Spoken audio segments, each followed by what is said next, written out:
do Senhor Jesus, queridos irmãos e irmãs, em mais uma noite de celebração do nosso aniversário de 98 anos da Igreja Metodista em Santos. Convido você a abrir a sua Bíblia no profeta Jonas, no capítulo 1. Vamos ler do versículos de 1 a 3. Acompanhe. Veio a palavra do Senhor a Jonas, filho de Amitai, dizendo: Dispõe-te e vai à grande cidade de Nínive e clama contra ela, porque a sua malícia subiu até mim. Jonas se dispôs, mas para fugir da presença do Senhor, para Tarsis, e tendo descido a Jope, achou um navio que ia para Tarsis. Pagou, pois, a sua passagem e embarcou nele para ir com eles para Tarsis, para longe da presença do Senhor. Geralmente, quando lemos o texto de Jonas, nosso olhar vai diretamente para ele, para Jonas. Pois Jonas é o profeta que desobedece, é o profeta que não quer cumprir a sua missão. Jonas é o profeta que demonstra ao longo do texto odiar os ninivitas, odiar a nação para a qual ele foi designado por Deus para pregar contra ela. Mas Jonas sabia muito bem da natureza de Deus. Jonas sabia que Deus era um Deus compassivo e ele não queria obedecer à determinação do Senhor. Mas hoje eu não quero falar sobre Jonas. Na verdade, eu quero falar sobre Nínive. Nínive que foi o alvo da mensagem de Jonas. Foi para isso que Deus assim o designou e por isso o enviou para aquele lugar. Mas Jonas não queria ir. Acabou indo. Depois de resistir bastante, acabou indo. Mas o povo de Nínive teve uma reação às palavras do profeta Jonas de uma tal forma que foi surpreendente. E assim, Deus abençoou aquela cidade. Nínive era a capital dos assírios. E os assírios eram um povo de muitas conquistas, um povo de muitas batalhas. E Jonas conhecia a fama dos assírios. Jonas conhecia a fama dos exércitos também ali de Nínive. E com certeza Jonas não queria de forma alguma que Deus fizesse ou estendesse a mão ou desse algum escape para o povo de Nínive. Então Jonas, ele foge da sua missão. Eu fico pensando, com certeza Jonas conhecia a opressão de Nínive. Jonas conhecia o governo de Nínive. Talvez Jonas até conhecesse bem o rei de Nínive. E assim ele odiava, por causa do rei, por causa do exército, por causa dos males que Nínive causava àquela região, odiava todo o povo. Mas com certeza ele não tinha nenhum relacionamento com nenhuma pessoa de Nínive. Tanto é que Deus o manda para Nínive e ele foge, ele não quer salvar aquelas pessoas. Toda a palavra de um profeta é composta de 3 pilares. O primeiro pilar é a denúncia. O profeta anuncia qual é o motivo da ira de Deus, qual é o motivo da discordância de Deus, qual é o motivo do descontentamento de Deus com aquela pessoa ou aquele lugar, aquela cidade. O outro pilar é o castigo. Deus anuncia o que vai fazer por causa daquilo que ele rejeita contra aquele povo ou aquela pessoa. E o terceiro pilar é o escape, porque Deus sempre dá a oportunidade para que aquela pessoa, aquele lugar, aquela cidade não venha a sofrer o castigo que Deus ali queria impor.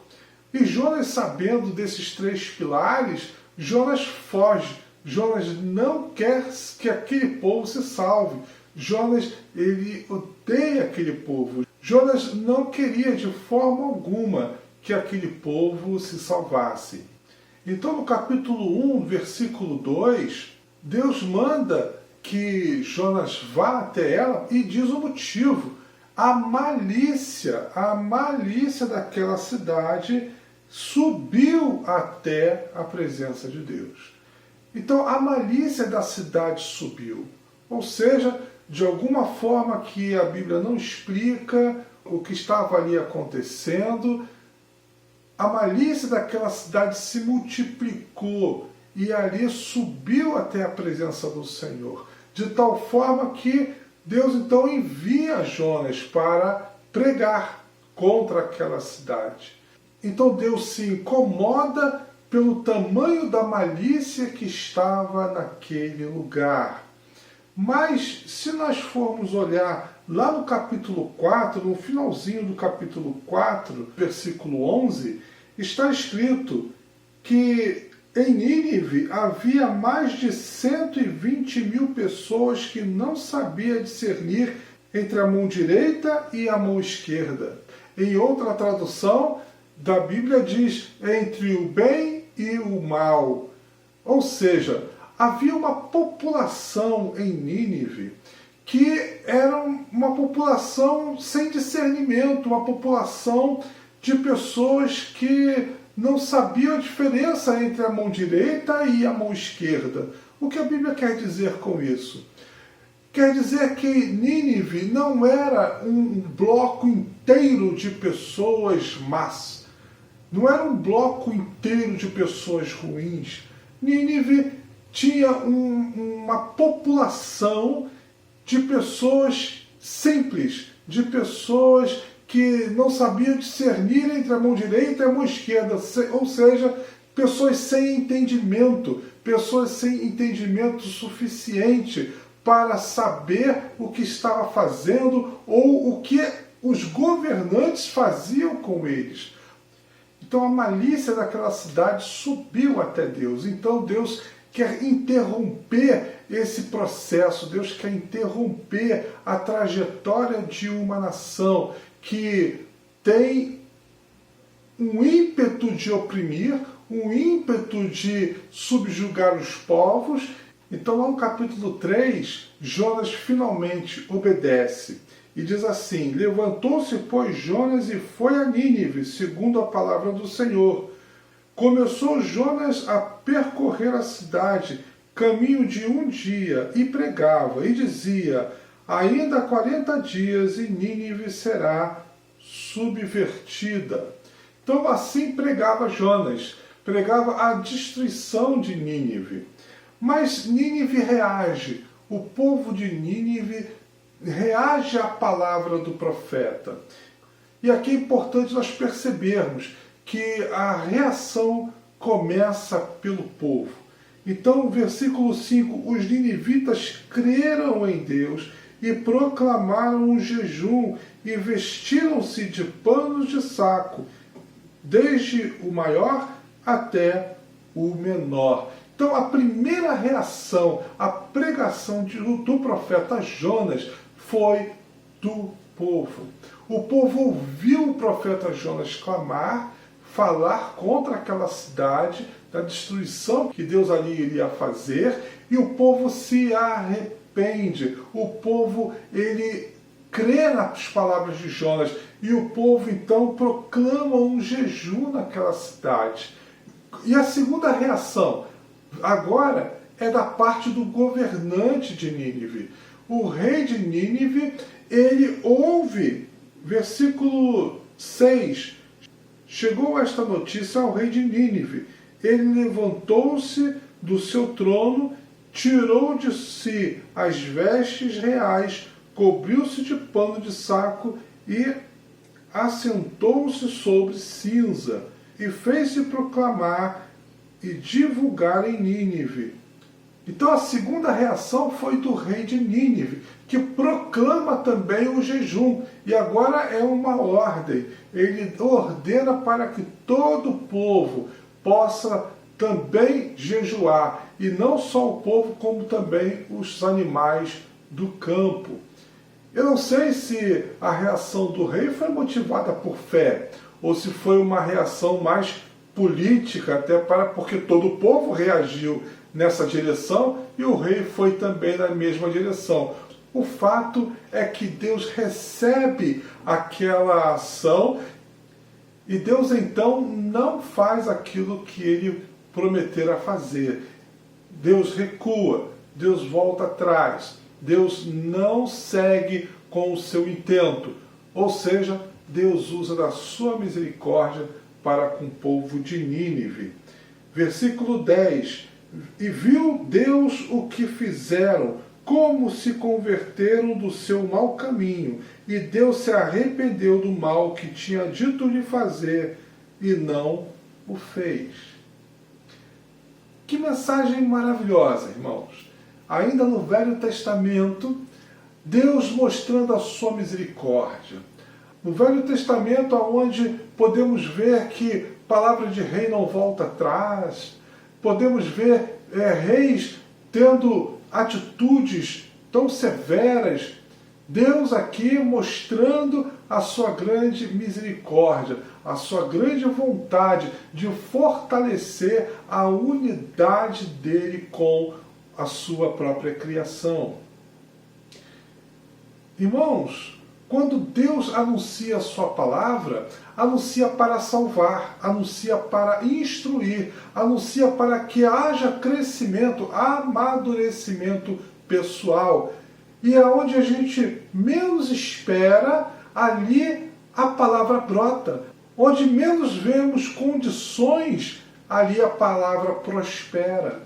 E foi assim que aconteceu em Nínive.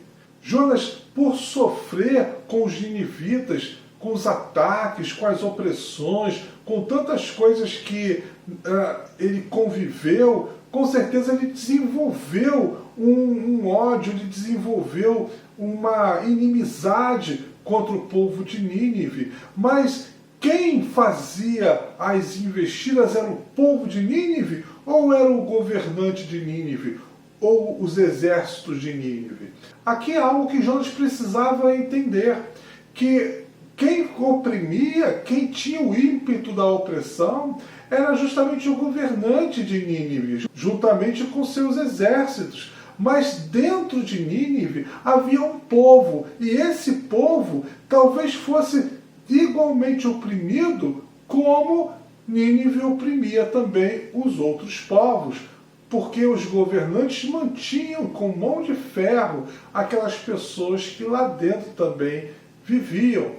Como é que nós sabemos disso? Bom, abra sua Bíblia ainda em Jonas, no capítulo 4, no versículo 11. Olha o que Deus fala para Jonas. E não hei eu de ter compaixão da grande cidade de Nínive, em que há mais de 120.000 pessoas que não sabem discernir entre a mão direita e a mão esquerda e também muitos animais?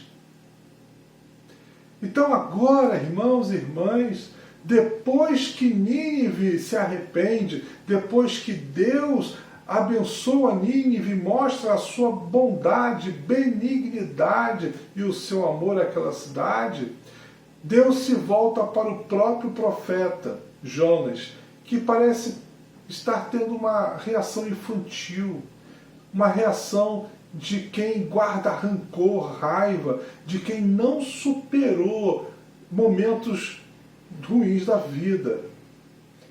E Deus então começa a falar com Jonas: como eu não vou ter compaixão?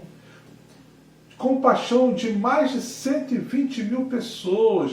E quando o Velho Testamento fala em número de pessoas, está se falando apenas de homens, não conta mulheres e nem crianças. Então vocês imaginem quantos mais mulheres e crianças viviam na mesma condição. Então havia um povo no qual Deus tinha muita misericórdia. interrompeu aquela trajetória de opressão daquele rei perante aquele povo, mas também perante os outros povos ali ao redor. A malícia de Nínive tinha subido até Deus, ou seja, a corrupção, a falta de amor, a destruição e o mais terrível de tudo, a falta de conhecimento de Deus. Aquele povo estava perecendo, mas Deus salvou. E agora Deus quer salvar quem? Jonas. Deus quer mostrar como é que Jonas precisava crescer também, deixar de ser infantil, amadurecer como homem profeta de Deus. Olhe no capítulo 4, no versículo 1, qual foi a reação de Jonas? Com isso desgostou-se Jonas extremamente e ficou irado. E orou ao Senhor dizendo: Ah, Senhor, não foi isso que eu disse? Estando eu ainda na minha terra, por isso me adiantei fugindo para Tarsis, pois sabia que és Deus clemente e misericordioso, e tardio em irar-se, e grande em benignidade, e que te arrependes do mal. Jonas conhecia Deus. Jonas conhecia a bondade de Deus. O que Jonas não aceitava é que essa bondade alcançasse um povo que ele não gostava, que ele tinha suas resistências. A palavra de Deus, irmãos e irmãs, é para ser pregada em tempo e fora de tempo, para quem gostamos e para quem não gostamos. O amor de Deus precisa estar brotando em nossos corações, porque nós somos profetas de Deus, ou seja, nós falamos o que Deus manda falar. Nós ensinamos o que Deus manda ensinar. Mas a primeira pessoa que precisa aprender somos nós que falamos. Deus quer fortalecer a sua união conosco, mas quando nós falamos de união, nós primeiramente pressupomos que há relacionamento. No primeiro momento, a suposição é essa: é necessário ter relacionamento. E no segundo momento? No segundo momento, é necessário estarmos dispostos a dar, a ceder, a abrir mão, a considerar o outro maior que eu.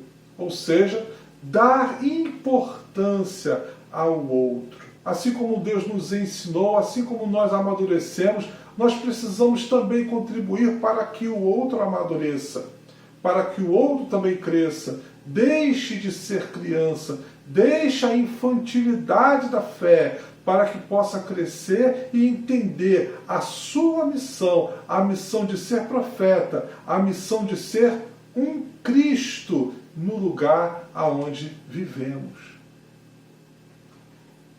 Abra sua Bíblia em João 3,16. Porque Deus amou ao mundo de tal maneira que deu o seu Filho unigênito, para que todo aquele que nele crê não pereça, mas tenha a vida eterna. O amor de Deus se manifestou, o amor de Deus que é tão grande, o amor de Deus que é o próprio ser de Deus se manifestou. E a manifestação do amor de Deus foi de dar, foi de estender a mão, foi de salvar, distribuir o que ele tinha dentro de si, que era a própria harmonia, a própria união, o próprio amor. Deus desafiou Jonas para poder dar. Deus desafiou Nínive para poder dar. Deus nos desafia para também podermos dar. O amor de Deus, irmãos e irmãs, é para todos nós. O amor de Deus, querido irmão, querida irmã, é para ser distribuído, é para ser dado. Para aqueles que você ama e para aqueles que você não ama. Para aqueles que você quer bem, mas também para aqueles que você não quer bem. Mas você vai me dizer: ah, pastor, mas o que é isso? Eu amo a todos. Eu quero bem a todos.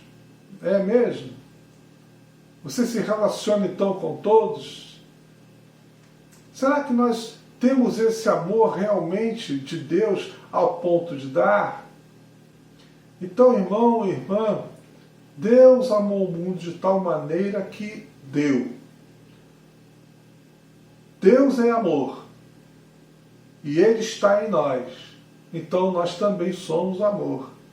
Então a expressão do amor de Deus que está em nós precisa dar, precisa ceder, precisa estender a mão para fortalecer a unidade entre os irmãos e entre aqueles que não convivem com a gente, aqueles que ainda vivem aí no mundo, aqueles que ainda estão debaixo da opressão do maligno, porque o mundo jaz no maligno.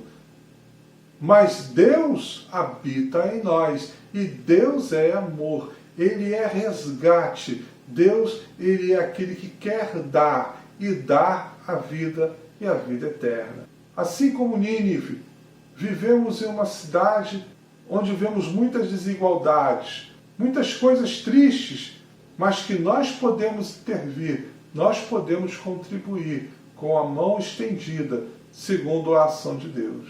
Que Deus nos conceda a graça de sermos igreja relevante neste lugar, porque estar 98 anos em um local é algo muito importante, mas a responsabilidade também aumenta e nós não podemos viver para nós mesmos, nós temos que viver para servir. Há 98 anos servindo nessa cidade, isso é um marco. Apenas existir 98 anos é muito pouco.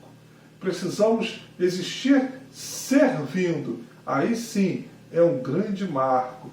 E que nós sejamos, então, o vínculo, o fortalecimento da unidade do Senhor neste lugar onde vivemos. A começar pelas nossas próprias famílias, a começar pela nossa própria comunidade de fé, e assim possamos ser reconhecidos nessa cidade como uma igreja que prega, vive a unidade no Senhor.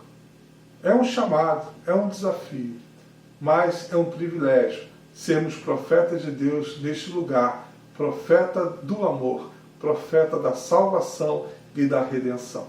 Que Deus nos abençoe em nome de Cristo Jesus. Amém. Feche seus olhos, ore comigo. Pai querido e eterno Deus, nós te agradecemos, Senhor, pela graça de aqui vivermos e aqui, Senhor, podermos, como discípulo, ser exemplo, Senhor, Deus, do teu amor e da tua graça, Senhor. Queremos, ó Pai, crescer e amadurecer como servos teus. E assim, Senhor, termos a tua palavra multiplicada na nossa vida.